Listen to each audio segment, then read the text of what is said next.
দেশমাতৃকার সেবায় সর্বোচ্চ উৎসর্গ করতে দৃঢ়ভাবে প্রতিজ্ঞাবদ্ধ।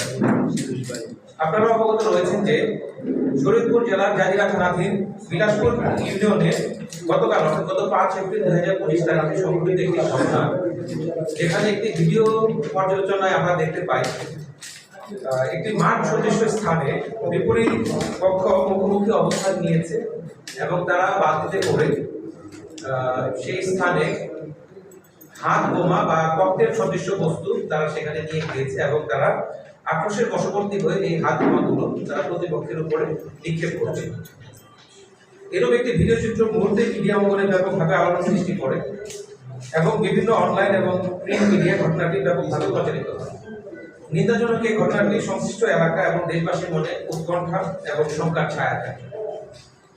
এরই ধারাবাহিকতায় অদ্য 6 এপ্রিল 2025 তারিখে ভোর 04:30 ঘটিকায় র্যাব 8 CPC 3 মাদারীপুর ক্যাম্প এবং র্যাব 3 CPSC ঢাকা ক্যাম্প তারা যৌথ অভিযান পরিচালনা করে ঘটনার 24 ঘন্টার মধ্যে প্রধান অভিযুক্ত কুদ্দুস ব্যাপারী তাকে আটক করতে সক্ষম হয়।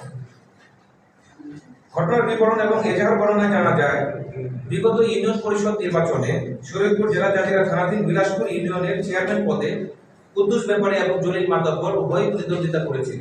উক্ত নির্বাচনে কুদ্দুস ব্যাপারী তিনি জয়ী হন এবং জলিল মাতব্বর তিনি পরাজিত হন।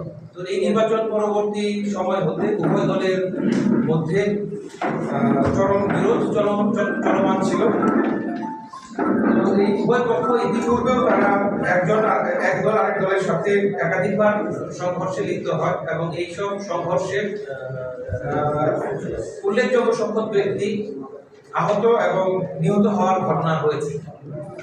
এরই জের ধরে গত 5 এপ্রিল 2025 তারিখে সকাল 07:30 ঘটিকায় প্রথম ঘটনাস্থল শরীয়তপুর জেলা জাজিরা থানাধীন বিলাসপুর ইউনিয়নের কাজিয়ারচর গ্রামের জসিম উদ্দিন ইঞ্জিনিয়ারের বাড়ির সামনে উভয় পক্ষ একপাথারিভাবে ককটেল বিস্ফোরণ ঘটিয়ে জনমনে আতঙ্কের সৃষ্টি করে এবং বেশ কয়েকজন আহত হয়।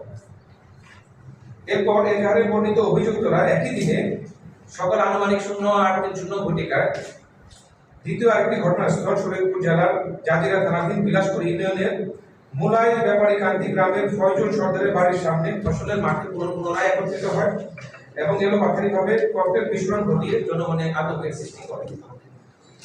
এই ঘটনার সংবাদে জাজিরা থানা পুলিশ, র্যাব এবং বাংলাদেশ সেনাবাহিনীর দল সেখানে গমন করে এবং পরিস্থিতি নিয়ন্ত্রণে নিয়ে আসে। সংঘটিত এই ঘটনায় একজনের কবজি বিচ্ছিন্ন হয়েছে এবং আরো প্রায় 15 জন ব্যক্তি আহত হয়েছে বলে আমরা জানতে পারি। এই চাঞ্চল্যকর ঘটনাটি র্যাব আর বরিশালের নজরে আসা মাত্র নাশকতাকারীদেরকে আইনের আওতায় নিয়ে আসার জন্য আমরা আমাদের ছায়াতত্ত্ব এবং গোয়েন্দা নজরদারি বৃদ্ধি করি।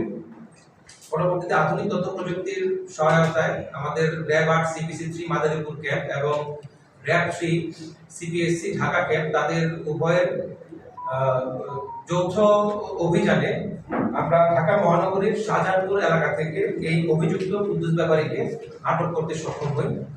এই অভিযুক্ত কুদ্দুস ব্যাপারীকে এখন শরীয়তপুর জেলা জাজিরা থানা পুলিশের নিকট হস্তান্তরের কার্যক্রম চলমান রয়েছে। আপনাদের সবাইকে ধন্যবাদ। আসসালামু আলাইকুম।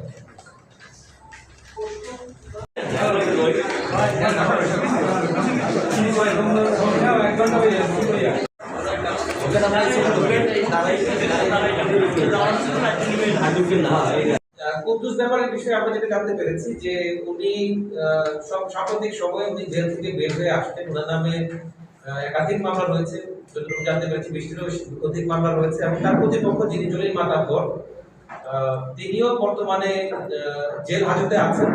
তো বেসিক্যালি তাদের মদদর্শী যারা আছে তারাই মূলত এই সংঘর্ষের তৈরি করেছে বলে আমরা জানতে পেরেছি।